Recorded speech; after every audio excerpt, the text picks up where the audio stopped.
Hi, everyone. Nice to see you all here today.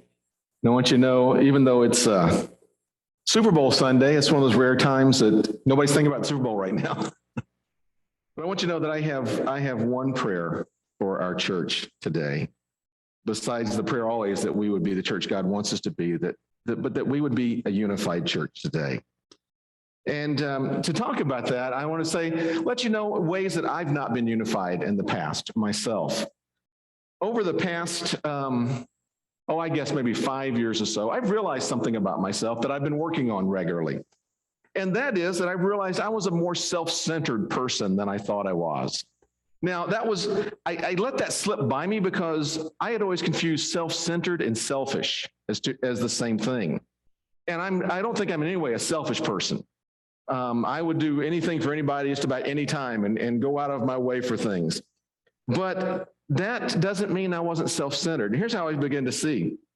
I talk more than I listen. Now, that's a typical pastor, preacher thing, okay? I get that. But I tend to talk more than I listen. And so over the past several years, I've tried to limit my talk. I know that's going to be difficult for some of you guys to believe that, but I just say, you should have seen me 5 years ago. All right, let's just put it that way. I turn conversations toward my own interests and experiences. Sometimes if I feel like I have a story that I just want to tell, people need to hear it. And that's one of the things I've had to learn in not being self-centered is just because I have a story that's an entertaining story does not mean that I need to share it with people. And sometimes when I listen, and I imagine there's a lot of people that can identify with this, I'm thinking more sometimes about how their problems affect me than how it affects them. And so that's something that I've been actually working on. And today I want to share with you from the verse that really God used to open that door to help me see that. And it's Philippians chapter 2, verses 3 and 4. But I'm going to start with verse 1 then. So you want to do it, Abby, or me? So I'm going to do it. Okay, there we go. Now, I'm going to start with verse 1 because these are very important verses to me. In fact, I would probably say that these aren't my life verses, but these are my verses for my season of life I'm in right now. And so here they are. This is Paul writing to the church in Philippi. And if we've mentioned before, we saw last Sunday, that's where the gospel first really went into Europe. And it's the church that Paul loved probably more than any other church. And he's saying this, therefore, if there is any encouragement in Christ, if there is any consolation of love, if there's any fellowship of the Spirit, if any affection and compassion, then make my joy complete by being of the same mind, maintaining the same love, united in spirit, intent on one purpose. Now, kind of remember those again. Okay, I just want to hear that again.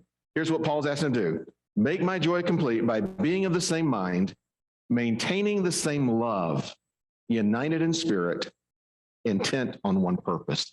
And that's part of our goal as a church. Now, he says how you do that, starting in verse 3, and these will be our focus verses for today.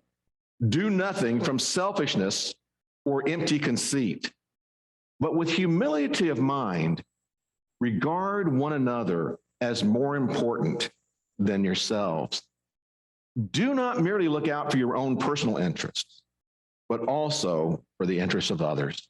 Let's pray. Father, today, teach us this attitude. Teach us the mindset that Jesus had in regard to others. Father, and as he was a man of service, even though he was God himself, help us to follow his example of loving others to the point where we put them and their interests as important in our lives. In Jesus' name, amen.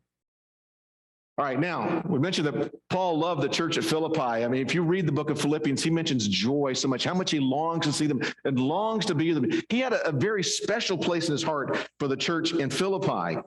But that does not mean it was a perfect church. In fact, if you read through the book of Philippians, you'll see in chapter 1, verse 17, Paul mentions selfish people in the church. Later in chapter 1, verse 28, he mentions grumbling It's disputing. He mentions it again in chapter 2, verse 14. So shortly after this, he talks about encouraging the church to do all things without grumbling or disputing. And in chapter 3, he even, in a rare case for Paul, he calls out two people in the church, two ladies, Euodia and Syntyche. I don't know if I'm saying their names right or not, but who says, he calls them out by name that they've been fighting. He says, I'm urging you to get your act together and quit the fighting that you're doing. And so even though Paul loved this church, he recognized there was issues with the church. Now, as I've said many times, I don't want to hear what I'm not saying. I don't think Western Hills is a selfish church. That's not why I'm talking about that today, okay? I'm talking about it because I think the unity part is part we need to work on in our church. And so, but beyond that, if we're going to be a church that grows and makes an impact in the community, we're going to have to be known as a selfless church that reaches out and cares about people. We talked about that a lot back in Acts 15, when we talked about the adaptations that we have to make, or the things we have to allow with other people, new believers as they're coming in, and what's important, what are the essentials and what are the non-essentials where we can have grace. And so Paul goes on with this, and he starts with two negatives and then two positives. So we'll start with the two negatives first. First, he says, don't be self-centered. All right, don't be self-centered. And I think in our age today, somebody staring into their phone is probably the ultimate thing of self-centeredness. How many of you have ever been in a phone at a meal with somebody and looked up and realized all of you were in your phones? You know, we've all done that, okay? And so now this is not about phones today, but it is about being self-centered. Now, again, this word gets mixed up with selfishness. But I do think, even though the NASB that I use today translated selfishness, the idea really here is more towards self-centered. A self-centered person is more concerned about himself or herself than with others. And again, you can see it in things like talking more than listening, turning the conversation towards yourself, framing other people's situation through how it affects us. It's focusing on yourself more than focusing on other people. It's thinking that your problems and your situation are far worse than anyone else's. Now, it's not necessarily thinking that you're better than others. That's not it at all. I haven't seen any of that in this church, to be honest. But it's simply not paying attention to the needs of others, not feeling empathy or compassion. And it can be very subtle. And I'll tell you, it was subtle for me. And so I like this. This is, again, this is not a Christian thing, but I do believe that all truth is God's truth. And so this book really reflects, I think, some truthful stuff that helped me. Daniel Goleman writes, when we focus on ourselves, our world contracts as our problems and preoccupations loom large. So when we're focused on ourselves, we're narrowing our world down just to ourselves. But when we focus on others, our world expands. And our own problems drift to the periphery, to the edge of our mind, and seem so seem smaller. And we increase our capacity for connection or compassionate action. So even the world recognizes something the Bible has told us all along, that focusing on others and putting others first really helps expand our world and it connects us more with God. How many of you, who went to vacation Bible school as a kid? How many of you? Some of you may not know what that is, all right? I went to vacation Bible school. And did you ever learn the old acronym JOY? Jesus first, others second, yourself last. That's very glib, but it still works, okay? Jesus first, others second, yourself last. And so I looked up some signs of a self-centered person just to help us with this, okay? Always being on the defensive.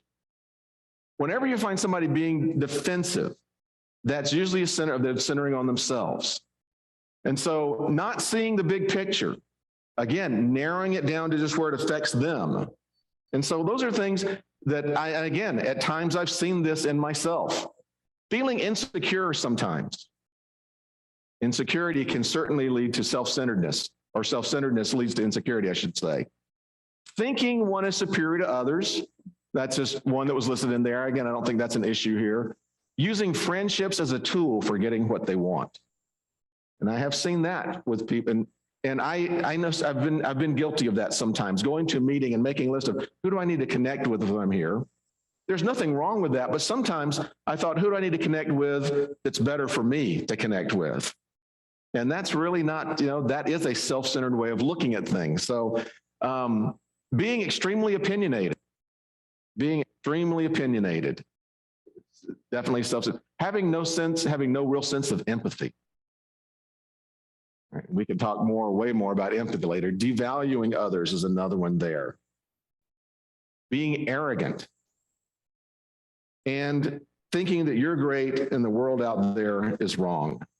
And if you want to get an idea of this, I don't know how many of you think this, but here's what I think when I think of that. If you think of Sheldon Cooper from The Big Bang Theory, all right, that's the idea of a self-centered person right there. So we'll come back to this later, how you deal with that. Let's look at the second thing he says. He says, do nothing from selfishness or from empty conceit. So don't be conceited is another thing. Conceit is a lot easier to see in other people. We all know people who think they're the best at everything, who think they have all the answers.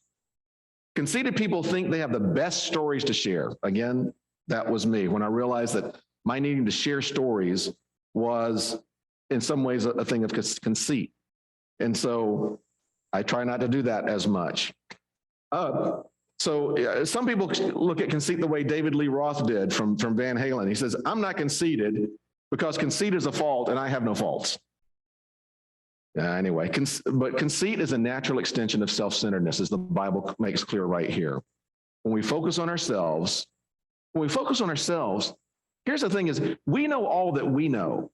We have 100% of our context in our mind, but we really don't know the context of other people. And so a lot of times in conceit, we push our context on other people and know that their situation is different and their understanding is different. For example, remember a couple of weeks ago, we did the thing about the soccer team. If you were coaching a soccer team, you could take them to a tournament, but you could only take a few of them. You choose the ones who are going to help you win, or you choose the one that's going to mean the most to you. And the truth is, neither one of those are wrong ways to do it.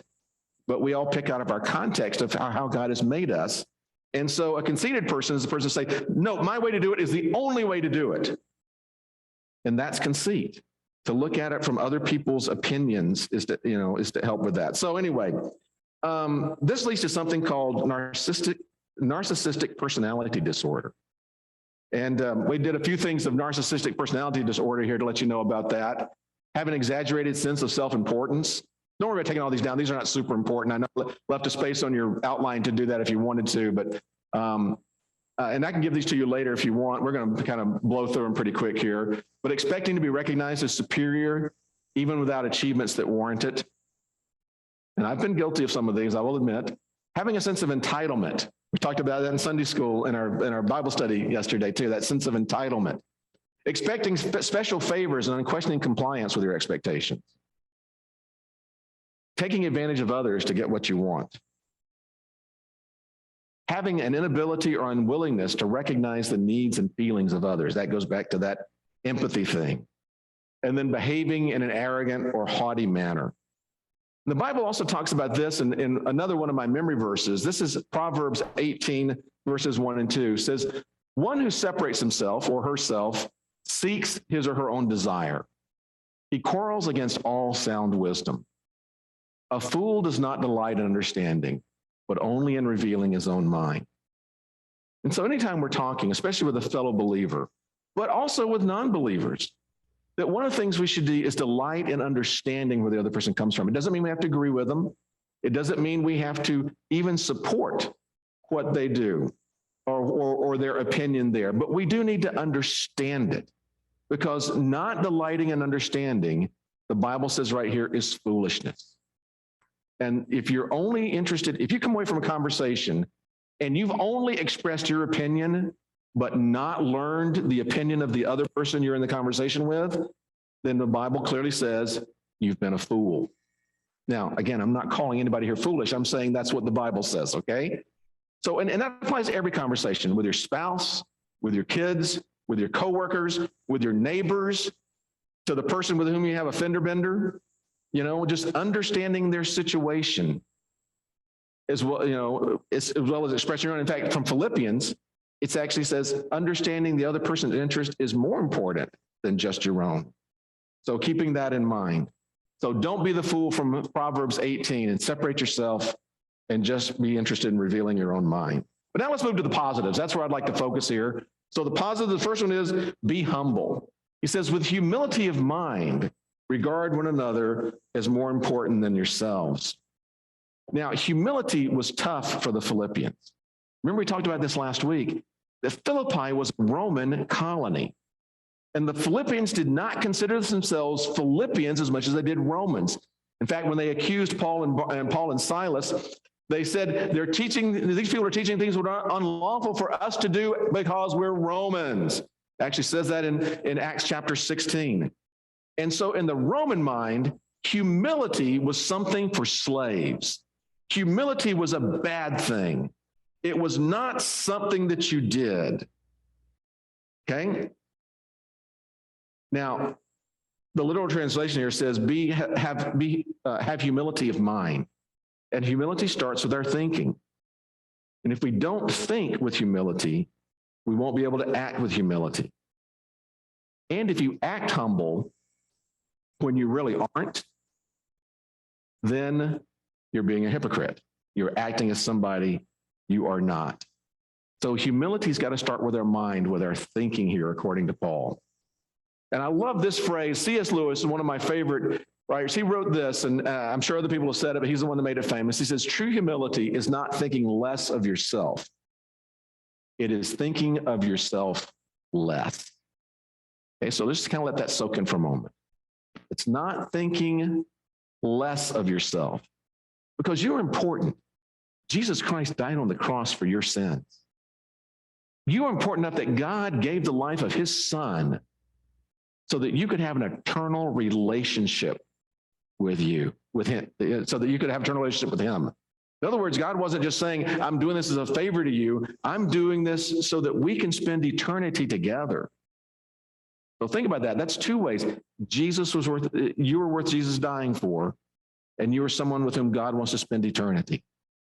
So you cannot think less of yourself, but you can think of yourself less often is what he's saying there, okay?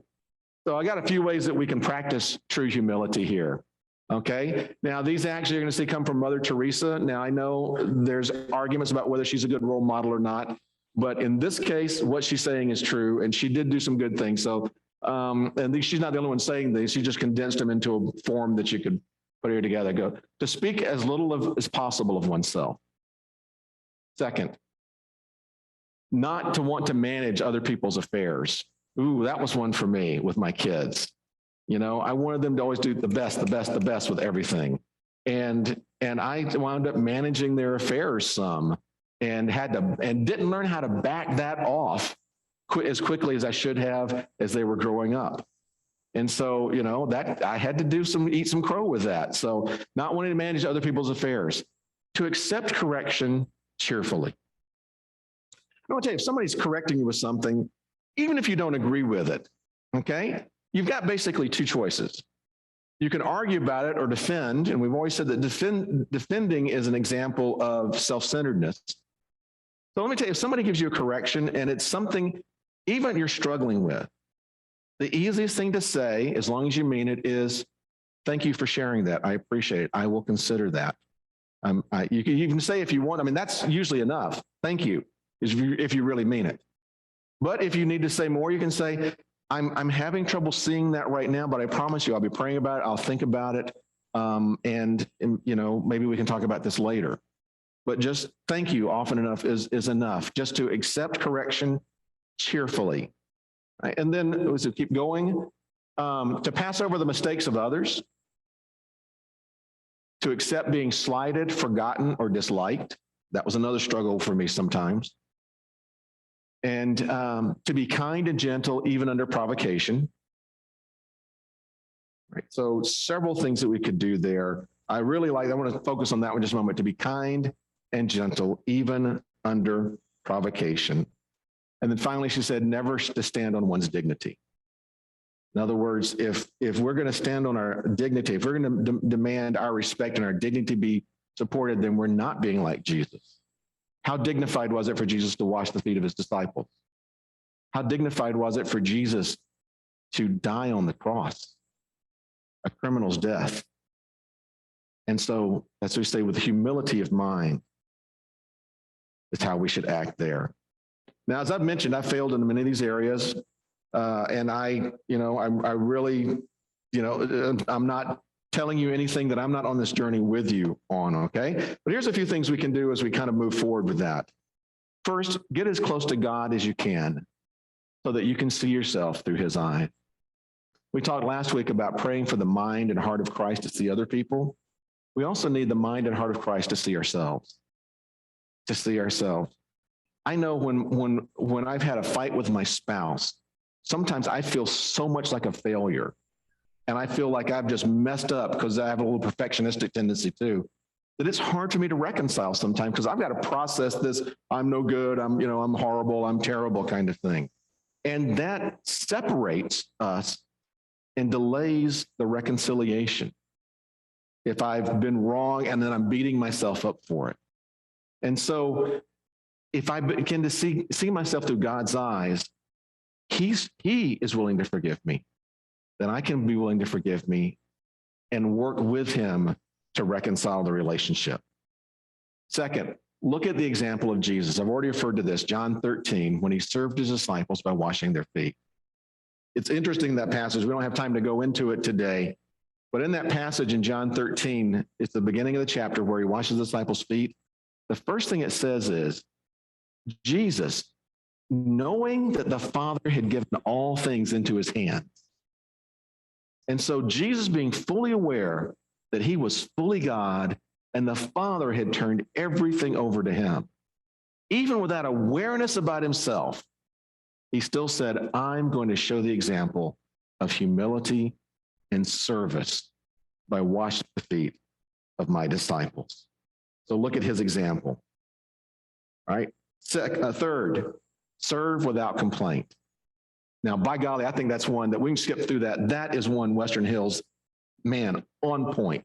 This is a church full of great servants. And church is blessed with servants here. And I cannot remember yet, to this point, anybody serving and complaining about serving. And I say, kudos, church, that you have done a great job with that. But that's still one of the things that I think is all good for us to remember then. And then acknowledge that you don't have it all together. That sometimes we just have to say, boy, we messed up with that. We blew it. We did, the wrong thing there. In fact, I'm guessing that was Marcus going for the wrong song today. You did that to illustrate this. Thank you, brother, for doing that. All right. I'm sure that was intentional on your part to show that even the best musician can mess it up once in a while. And then let's move to the last point, because we're going to move fairly quickly today, is be more concerned about others. That's the second positive there. With humility of mind, regard one another as more important than yourselves. Do not merely look out for your own personal interest, but also for the interest of others. All of verse 4 is devoted to this last point.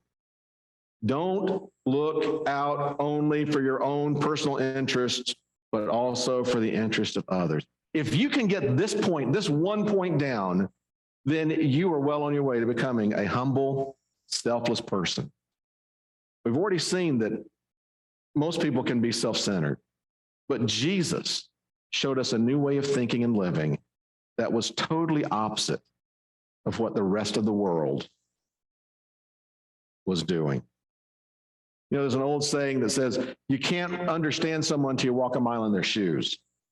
And as I get older, I experience more and more of that. And with hesitancy, I tell you a story from my life, not because I think I'm great, but I think it's an illustration of how that I've done it. And I really can't share other people's stories at this point. 20 years ago, in 2 days, on Tuesday, will be 22 years since my father passed away. Now, I was blessed to have him up and into my 40s. But I'll admit that before that happened, when somebody had a relative pass away, that I knew the right things to say. I mean, they teach you that in seminary, the right things to say this, don't say that. Here are the things you can say, you can't say. Like, for example, you don't say, well, they're in a better place now, or I'm sure everything's going to be okay, that kind of thing. So I knew the right things to say, and I knew how to express that I understood they were in pain, that I was that I cared about them, that their lost one that they loved will be truly missed, and it's hard, but it was all up here. It was all head stuff, because I had not been a person that had a lot of pain in my life. And maybe that's a bad thing in my life, that I haven't had as much pain as some other people did. But losing my father, and it was very sudden. It was like that and gone. I was on a Boy Scout outing with my son, and my wife calls and says, "Your mom just called, your dad passed away." And so we had to leave and make arrangements to fly out the next day, and just kind of all that turmoil. But one thing I've learned from it is, now when one of you or one of my friends shares with me that they've lost a loved one, I've got something I can dig down and go, okay, I understand some of how that feels. And I recognize my situation is different from yours. So I'm not saying that I understand everything that's going on in your life. I don't know what it's like. For example, so if you lost a spouse, I have no idea what that's like, but I have an inkling of what it's like. And I try to enter into that and say, okay, Lord, out of my experience, help me kind of enter into their experience and understand. Help me listen with more compassion, with more empathy. Okay? And empathy is different. Sympathy is understanding the situation someone's in, identifying with that situation. Empathy is identifying with the emotions that they're feeling. So trying to enter into their emotions and understand. Doesn't mean fixing it. It doesn't mean making everything better, but it does mean understanding and letting their experience be more important than your experience. You use your experience as a chance to enter into theirs. Then you leave your experience aside. So it's not one of the things that you say, my loved one passed away, and you go, oh yeah, I remember how tough that was when my father died, and people start telling the story. That's the wrong thing to do. That shows you're more focused on yourself. But you just think, what did I need at that time? So what might they need, and how can I respond to them? It's still a growing edge for me. One day, one of my assistants in my former office told me that she had to be at work at 6 o'clock the next day to get ready for a reception for a retiring coworker. And I remember my response was at that time, "Oh, that sucks. That's just bad. That's, that was terrible for you. That's tough." Okay. And I thought about the exchange later, and God said to me, that probably wasn't the right thing to do. And so what I did is I texted her and said, do you need my help? Or if I promise to help you, can you come in at 7 rather than 6 if I'm there to help you get stuff done? That's putting other people's interest ahead of your own. And again, I'm not tooting my own horn there. This is one where God had to talk with me about it. It's one where I blew it. But what are some ways that you can live a life that's more concerned about others than yourself? And here we go. Here's a few more, all right? And I know I'm doing a lot of lists today, but I thought this would be something you can walk away with more tangible today. So listen more than you talk. Listen more than you talk. I wish there were a way to, I've thought about it times, especially conversations with my wife, and I'm thinking, I know I'm probably talking way too much. And I've wished I could I set up one of those chess clocks and go click, and so I could look at the end to go, okay, wow, I spoke 60% of the time. Keep working on that. Or I thought about even trying to do it on my phone, but I thought I have enough. I'm a guy. I have enough trouble paying attention and focusing and not being distracted with my ADD, that working that on a phone would be not helpful. But I wish I had some way of looking independently at the end and going, wow, I did talk more than and to help reinforce that. So listen more than you talk. The Greek philosopher Epictetus, I can't say that right, is the one that was the first to say we have 2 ears and 1 mouth so that we can listen as twice as much as we speak. That was from back in the year 125. Another one is to pray for, I have it up there right there. Sorry, I forgot I had that in there. All right, and so another, to pray for others. There are a few things that make me more sensitive and more understanding of people than to pray for them, because it connects with me and reminds me how much God cares about them. that they are a child of God. There's a, when I pray too, it's not, Lord, change their evil ways. I seldom pray that about anybody that I disagree with, especially another believer. I simply pray that God will bless them and that we will be able to understand each other, but especially me understanding them, and that God will be glorified through their lives. And look for ways to add value to others. I want to encourage you too. What's one of the things, if you look at the life of Jesus, there's only one or two examples of people that we don't see evidence of Jesus adding value to their lives. One was the rich young ruler who walked away sad. Now we could only hope, and tradition says that he did later come back to follow Jesus, but we don't have any evidence from that in the Bible. But that was the person that walked away sad. But most of the people Jesus encountered, he added value to their life through that encounter. And if we are to be like Jesus, then every encounter that you have, whether it be the person sitting next to you in the pew, the person eating across from the table at home, the person in that meeting at your office that just, you're like, when they walk into the room, you go like, oh, there goes this meeting. But how do you add value to their life?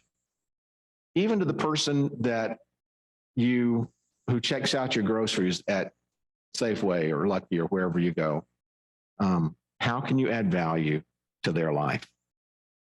And then finally, look at the example of Jesus again. I really think that's really important.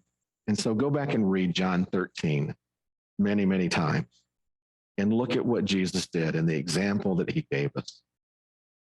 Then in closing, I want to say this: follow the example of Philippians 5:11. We just have Philippians 2:1-4. But here's what Jesus said right after that. And I want you to listen very carefully. I did this out of a modern translation because you know the passage. I know you'll know the passage. And so I did a more modern translation to help you think about it a little bit different. But he says this, not to look out for your own personal interests, but also for the interests of others. And then he says, you must have the same attitude that Christ Jesus had. Though he existed as God, he did not think of equality with God as something to cling to. Instead, he gave up his divine privileges. He took the humble position of a slave and was born as a human being. Remember, this is our example for life. When he appeared in human form, he humbled himself in obedience to God and died a criminal's death on a cross. Therefore, God elevated him to the place of highest honor and gave him the name that is above all other names, so that at the name of Jesus, every knee should bow in heaven and on earth and even under the earth. And every tongue would declare that Jesus Christ is Lord, to the glory of the Father. Let's pray. Father, help us to have lives, not this day, but every day, that would be like Jesus. And Father, we will see this mostly that our life would lead to the glory of God the Father. That is what we ask of you, Father. It is what we want. Guide us in this, Father. We love you. In Jesus' name, amen.